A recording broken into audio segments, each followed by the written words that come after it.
Langit pagi di desa Manggala Asri masih diselimuti kabut tipis. Hening dan damai, seperti pagi-pagi lainnya yang akrab dengan suara burung dan desir angin dari ladang tebu. Tapi pagi itu tak benar-benar tenang bagi Letda Polisi Ardan Wicaksana. Ia berdiri di teras rumah kayu sederhana peninggalan mendiang ayahnya, memandangi hamparan sawah yang samar tertutup kabut. Di tangannya secangkir kopi hitam, pahit seperti isi kepalanya. Sudah hampir sebulan sejak Ardan kembali ditempatkan di kampung halamannya. Setelah menyelesaikan pelatihan investigasi khusus di Jakarta, ia dikirim pulang untuk penugasan taktis, begitu kata surat perintahnya. Meski tak ada penjelasan detail, Ardan tahu, penempatannya bukan sekadar rotasi biasa. Ada yang disembunyikan di balik tugas khusus itu. Di usia 31 tahun, Ardan sudah mencuri perhatian banyak atasan. Ia dikenal sebagai polisi muda idealis yang keras kepala dan tak mudah dibeli. Rekan-rekan seniornya sering menyindir, anak ini terlalu lurus buat dunia yang bengkok. Tapi bagi Ardan, seragam bukan simbol kekuasaan, itu sumpah. Janji pada negara, pada rakyat, dan yang paling penting, pada ayahnya, almarhum Pak Wiryawan, mantan polisi jujur yang wafat karena tekanan sistem. Danang, kapan kamu balik ke Surabaya? Suara parau sang ibu, Bu Murni, terdengar dari dapur. Belum tahu, Bu. Katanya sih mau ada penugasan baru. Tapi belum jelas, jawab Ardan, matanya masih menerawang. Hari itu, ia dijadwalkan menghadiri rapat tertutup di Polres Lumajang. Kabar yang beredar di jalur internal menyebutkan ada pembentukan tim investigasi untuk menyelidiki kasus dugaan perdagangan manusia. Informasinya masih buram. Tapi yang membuat Ardan cemas adalah laporan-laporan dari LSM yang menyebut ratusan pemuda desa dikirim kerja ke Kamboja, lalu tak pernah kembali. Sebelum berangkat, ia menatap bingkai foto tua di ruang tamu, foto Pak Wiryawan dalam balutan seragam dinas, tersenyum tenang. Di bawahnya tertulis kutipan sederhana, lebih baik mati karena jujur, daripada hidup karena berbohong. Ardan mengepalkan tangan. Kalau Bapak masih hidup, pasti Bapak ngerti kenapa aku harus jalanin ini. Ia kenakan jaket lusuh, helm, lalu mengendarai motornya menuju Polres Lumajang. Kabut pagi yang basah seperti pertanda. Perjalanan ini akan menggiringnya pada sisi tergelap dari sistem yang dulu ia percayai. Polres Lumajang tampak biasa pagi itu, tapi aura serius menyelimuti ruang rapat bawah tanah yang hanya diakses oleh personel tertentu. Letda Ardan Wicaksana duduk di ujung meja panjang, matanya tajam mengamati selembar demi selembar dokumen yang baru saja dibagikan. Wajah-wajah yang hadir pagi itu bukan polisi sembarangan. Mereka adalah anggota pilihan dari berbagai satuan, reskrim, intel, dan cyber. Di depan ruangan, berdiri sosok berpakaian sipil dengan rambut separuh memutih dan sorot mata tajam. Kompol Adrian Mahesa, mantan mentor Ardan saat ia masih siswa di Lemdiklat. Dulu, Adrian adalah teladan. Tapi rumor yang beredar belakangan, tentang harta tak wajar, pertemuan gelap dengan pengusaha asing, membuat Ardan curiga, walau belum berani menuduh. Terima kasih sudah hadir. Ini bukan penyelidikan biasa, ucap Kompol Adrian. Ia menekan remote, layar di belakangnya menampilkan peta digital Jawa Timur dan Asia Tenggara, dengan garis-garis merah yang menyambungkan titik-titik desa terpencil ke kota-kota besar seperti Batam, Bangkok, dan Phnom Penh. Dalam 2 tahun terakhir, tercatat 217 orang dari wilayah Tapal Kuda, terutama pemuda dan pemudi usia 17-30 tahun, menghilang. Mereka dijanjikan pekerjaan sebagai pelayan hotel, pengemudi, atau teknisi di luar negeri. Tapi tak satu pun kembali. Beberapa sempat mengirim pesan, minta tolong. Setelah itu, sunyi. Ardan menyimak dalam diam. Di antara foto para korban, matanya membelalak saat melihat satu wajah. Larasati Wulandari, gadis desa tetangganya, adik angkat dari sahabat masa kecilnya, Bayu. Laras menghilang 8 bulan lalu, setelah katanya mendapat pekerjaan di Thailand. Ibunya hampir gila mencarinya. Target utama kita, lanjut Adrian, adalah membongkar jaringan perekrut lokal dan siapa dalang sebenarnya.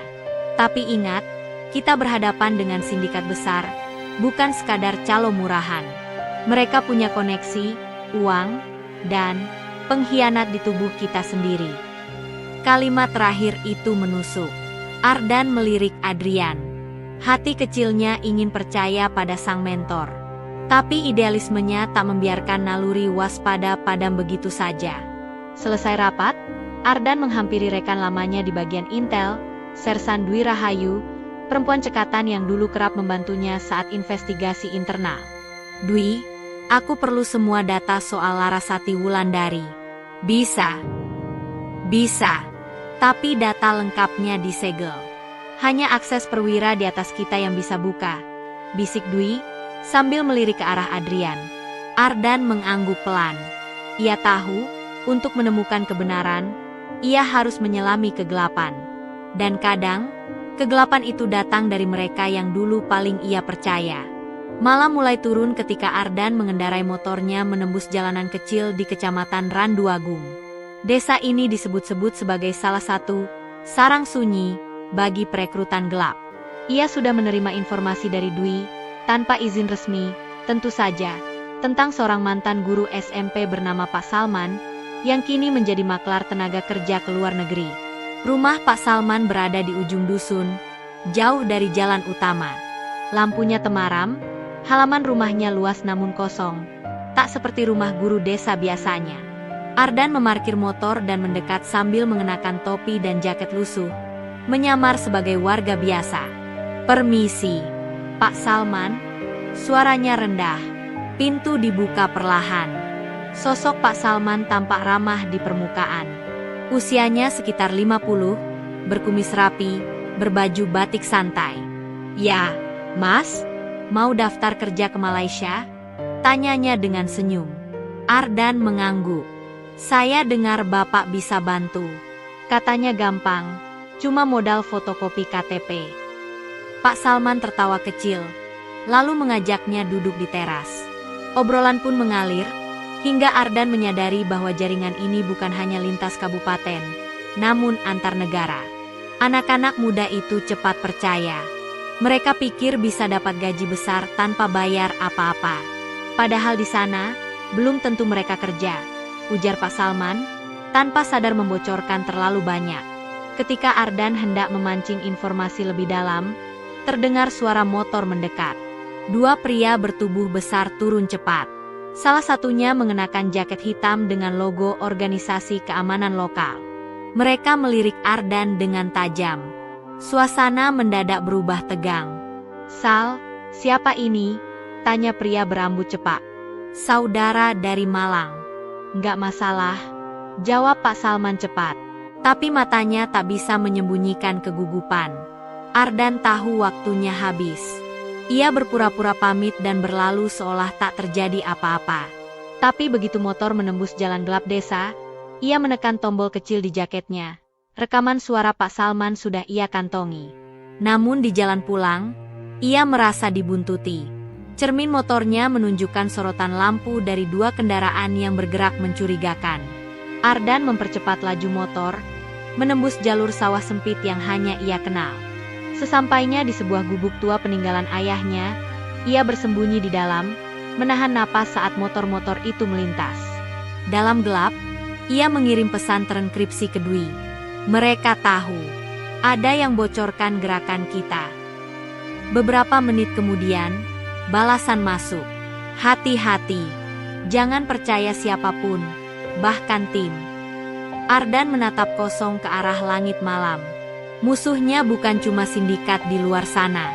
Musuh sebenarnya mungkin sedang duduk bersamanya di ruang rapat. Pagi itu, suasana Mapolres terasa lebih dingin dari biasanya. Ardan datang lebih awal, mencoba bersikap biasa, walau pikirannya terus memutar kejadian semalam. Siapa yang membocorkan penyamarannya?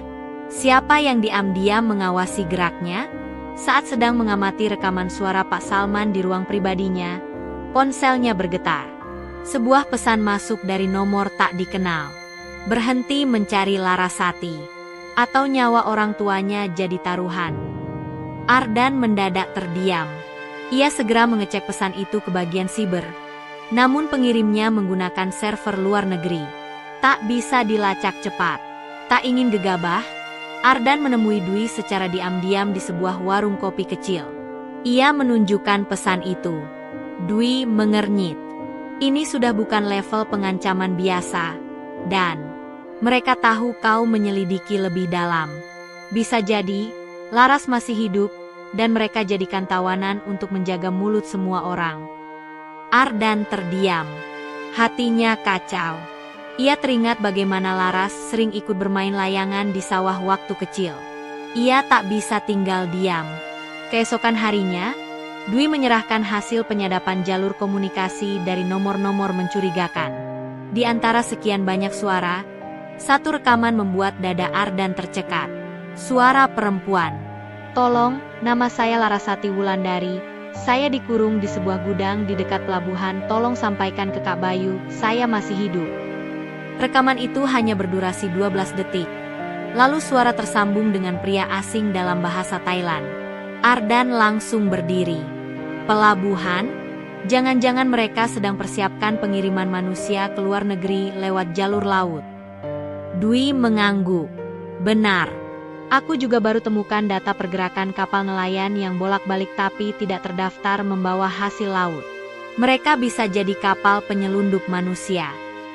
Ardan tak ingin menunggu izin atasan. Malam itu, bersama dua orang kepercayaannya, Dwi dan seorang polisi muda bernama Bram, mereka bergerak ke lokasi pelabuhan yang dicurigai. Di tengah malam, di antara gelapnya kontainer dan gudang tua berkarat, mereka mengendap. Suara tangis samar terdengar dari balik sebuah ruangan besi besar. Saat Ardan mendekat, ia mendengar isak pelan dan ketukan lemah.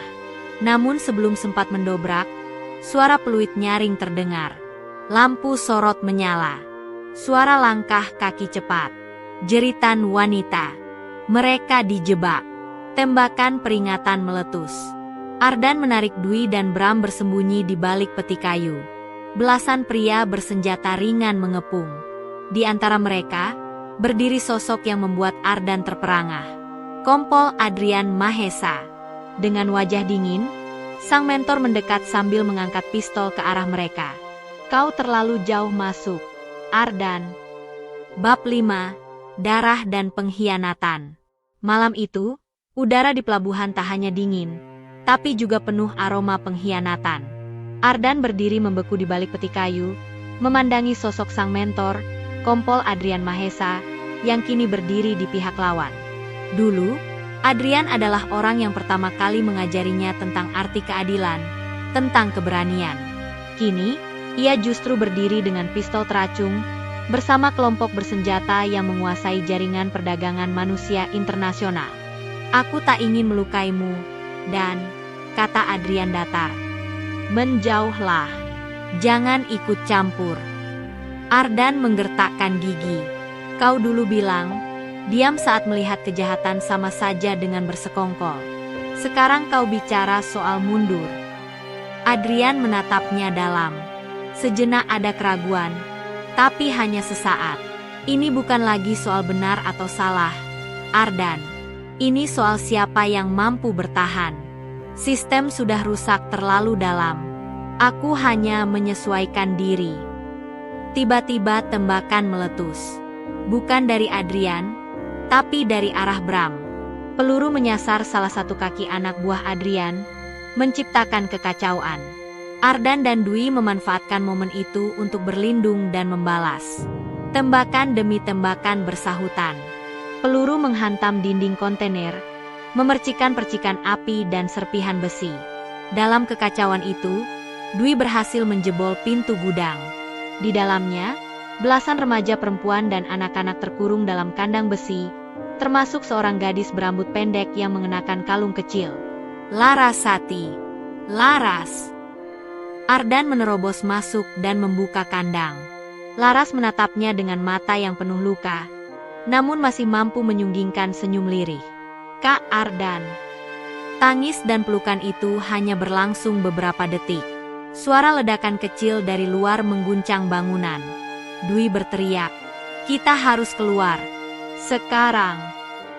Mereka membawa para korban menuju perahu kecil yang sudah disiapkan Dwi di sisi lain dermaga. Tapi saat mereka hampir berhasil meloloskan semua, terdengar suara langkah berat di belakang. Ardan berbalik. Adrian berdiri di sana, sendiri, dengan pistol mengarah. Aku tidak akan biarkan ini berakhir di sini. Dan Ardan menatapnya tanpa gentar. Kau bisa tarik pelatuk itu, Pak. Tapi kau juga tahu, semua bukti sudah kunggah. Kebenaran akan menyusul. Adrian tersenyum pahit. Maka aku tak akan menembakmu. Dunia akan membunuhmu perlahan, seperti aku dulu. Adrian menurunkan senjatanya, lalu berjalan ke arah seberang, dan menghilang ke gelap malam. Ardan dan timnya berhasil membawa para korban ke tempat aman. Namun luka batin akibat pengkhianatan sang mentor lebih menyakitkan dari peluru manapun. Beberapa hari setelah penyelamatan Laras dan korban lainnya, Mapolres diguncang berbagai pemberitaan. Media menyorot keberhasilan unit muda yang dipimpin Ardan, namun di balik semua itu, tekanan dari pihak atas semakin terasa. Banyak pejabat mulai gelisah. Sebagian mencoba menyelamatkan muka, sebagian lagi panik karena jaringan mereka mulai terendus. Ardan duduk termenung di ruang penyidik, memandangi berkas-berkas hasil penggeledahan dari pelabuhan. Dwi masuk membawa flash disk. Ini hasil forensik digital dari laptop yang ditemukan di kapal. Banyak data transaksi, tapi yang paling mengejutkan, beberapa nama besar muncul di dalamnya. Ardan membuka file. Matanya menyusuri nama-nama itu. Beberapa anggota DPR, pejabat imigrasi, bahkan satu jenderal aktif. Tapi satu nama membuat dadanya sesak. Kapolres mereka sendiri, AKBP Surya Darmawan. Ini mustahil, gumam Ardan. Dia yang selama ini tampak mendukungmu, ternyata ada di pusat permainan, kata Dwi pelan. Dia yang meloloskan kapal, menutup laporan korban, bahkan melindungi Adrian selama ini. Ardan berdiri. Dunia seolah berputar. Ia sadar, jika ingin menjatuhkan sindikat ini, ia harus bersiap melawan orang-orang dalam seragamnya sendiri. Sementara itu, Laras dirawat di rumah aman dengan pengawasan ketat. Meski tubuhnya mulai pulih, jiwanya masih terguncang. Ardan rutin menjenguknya. Dalam satu kunjungan, Laras menggenggam tangan Ardan. Aku dengar semua percakapan mereka saat dikurung. Banyak yang bilang, atasan, mereka lebih tinggi dari Adrian. Seseorang yang mereka sebut Raja. Raja. Ardan mengernyit. Iya. Tapi aku tidak tahu siapa. Yang jelas, dia ada di Jakarta. Dan dia sangat berkuasa. Informasi itu menjadi petunjuk baru. Bersama Dwi, Ardan menyusun strategi. Bukan hanya menyusun dakwaan ke Adrian, tapi menyusup ke jaringan untuk menemukan siapa sosok Raja sebenarnya. Malam harinya, Ardan menerima panggilan dari seorang intel senior yang dulu pernah ia bantu. Pak Karta, pensiunan anggota BIN. Mereka bertemu diam-diam di sebuah gudang tua yang dijadikan markas rahasia. Aku tahu apa yang kau lawan. Tapi sindikat ini bukan jaringan biasa. Mereka punya akses ke dana besar, pengaruh di parlemen, bahkan perlindungan dari institusi tertentu. Ardan menatap tajam.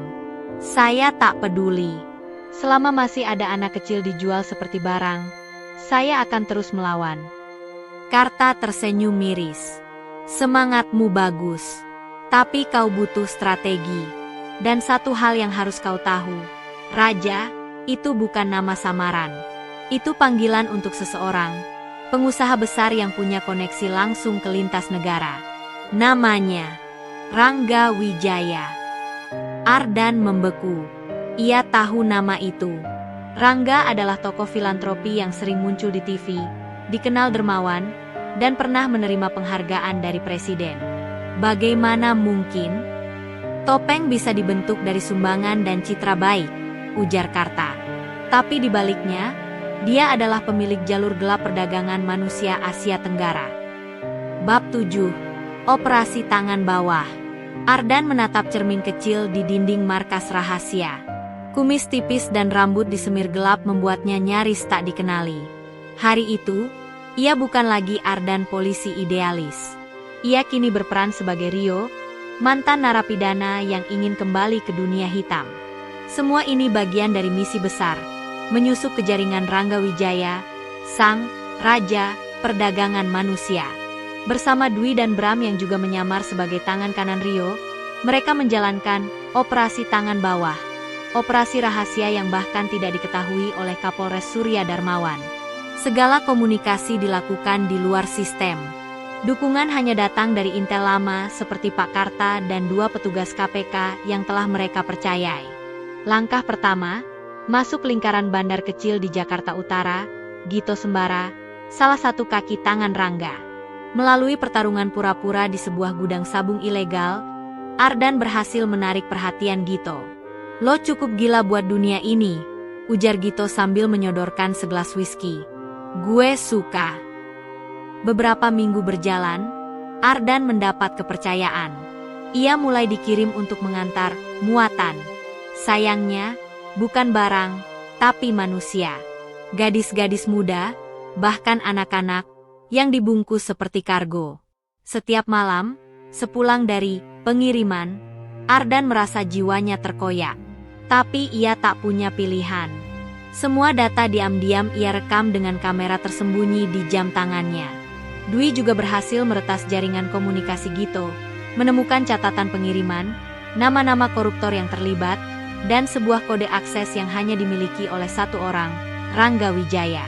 Pada suatu malam, Gito akhirnya mengajak Ardan ke villa mewah di Puncak, markas rahasia tempat transaksi besar terjadi. Di sana, ia bertemu Rangga untuk pertama kalinya. Rangga tampil elegan. Setelan putih, senyum hangat, dan aroma parfum mahal. Tak ada yang menyangka, pria dermawan yang pernah duduk berdampingan dengan menteri, adalah otak dari penderitaan ratusan anak. "Kau bukan orang biasa," ucap Rangga, menatap Ardan tajam. "Aku tahu masa lalumu. Tapi aku percaya, orang seperti kita tak butuh masa lalu, hanya masa depan." Ardan menunduk. "Selama uang mengalir, saya tak peduli masa depan siapapun." Senyum Rangga makin lebar. Ia tertarik. Ardan diberi tawaran untuk naik level, menjadi koordinator regional yang mengelola rute baru ke luar negeri. Tapi dengan satu syarat, membuktikan kesetiaannya dengan menghabisi seseorang, Larasati, satu-satunya korban selamat yang pernah kabur dan kini diburu karena kesaksiannya. Malam itu, Ardan bertemu Karta di tempat aman. Wajahnya murung. "Mereka ingin aku bunuh Laras. Sebagai bukti, jika aku menolak, semuanya berakhir." Karta menghela napas. "Kita tak bisa mundur sekarang. Laras harus dilindungi di tempat lebih aman. Dan kau harus teruskan sandiwaramu." Ardan menatap langit gelap. "Aku hanya berharap sandiwara ini tidak membunuhku sebelum keadilan membunuh mereka." Bab ini menampilkan pertaruhan tertinggi dalam hidup Ardan. Ia menyelam terlalu dalam di dunia gelap yang tak kenal ampun. Setiap langkah salah bisa mengorbankan nyawanya, atau nyawa orang-orang yang ia lindungi. Malam itu, angin berdesir dingin di lereng pegunungan. Sebuah rumah aman yang tersembunyi di balik hutan pinus menjadi saksi bisu ketegangan yang belum pernah dirasakan Ardan. Larasati duduk memeluk dirinya sendiri di pojok ruangan, matanya sembab namun penuh nyala perlawanan. Ardan berdiri tak jauh darinya, menatap layar monitor yang menampilkan kamera pengawas Villa Rangga. Hari itu adalah batas waktu yang diberikan. Ardan harus membunuh Laras. Tapi rencana sudah disusun. Mereka akan memalsukan kematian Laras dengan tubuh wanita tak dikenal yang diambil dari kasus lama, lalu menyebarkan foto dan dokumen palsu ke jaringan Rangga. Semua ini hanya bisa berhasil jika eksekusinya sempurna. Dwi dan Bram menyiapkan operasi digital, menghapus jejak Laras dari data sipil dan membuat identitas baru. Pak Karta diam-diam membawa Laras ke tempat perlindungan internasional yang dijaga ketat. Saat Gito menerima laporan kematian Laras, ia langsung mengirim pesan ke Rangga. "Urusan beres. Rio bisa dipercaya."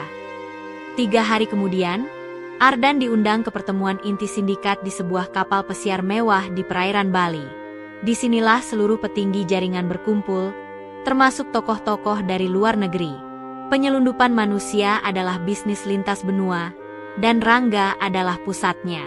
Senyum Rangga malam itu lebar, penuh kebanggaan. Ia bahkan menyebut Ardan sebagai penerusnya. Selamat, Rio. Kau bukan sekadar anak jalanan.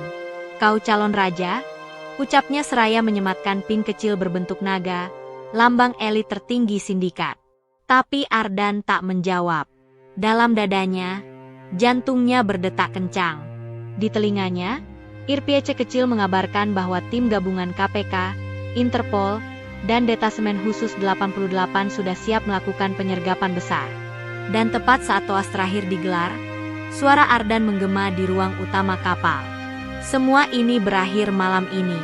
Kalian semua ditahan atas tuduhan perdagangan manusia lintas negara, penyiksaan, dan pembunuhan sistematis. Para penjaga Rangga tak sempat bereaksi. Pasukan bersenjata menyergap dari segala sisi. Bram memimpin tim darat. Dwi menjebol sistem komunikasi kapal agar tak satu pun bisa kabur. Rangga berdiri, wajahnya pucat. Kau, polisi. Ardan menatapnya tajam. Aku, anak dari Wiryawan. Polisi yang karirnya kau hancurkan karena tak mau terlibat sistem kotormu. Rangga terdiam. Untuk pertama kalinya, sang raja terlihat kecil dan rapuh. Beberapa bulan kemudian, persidangan besar-besaran digelar. Kasus ini menjadi headline internasional. Ratusan korban diselamatkan. Puluhan pejabat dan pengusaha ditangkap. Ardan diminta menjadi saksi kunci. Di luar ruang sidang, Laras duduk bersama anak-anak korban yang kini diasuh lembaga perlindungan. Ia tersenyum, meski luka batinnya belum pulih. Terima kasih, Mas Ardan, ucapnya lirih. Kau selamatkan lebih dari sekadar hidupku. Ardan mengangguk pelan. Ia tahu, perang belum usai. Tapi untuk hari ini, keadilan menang.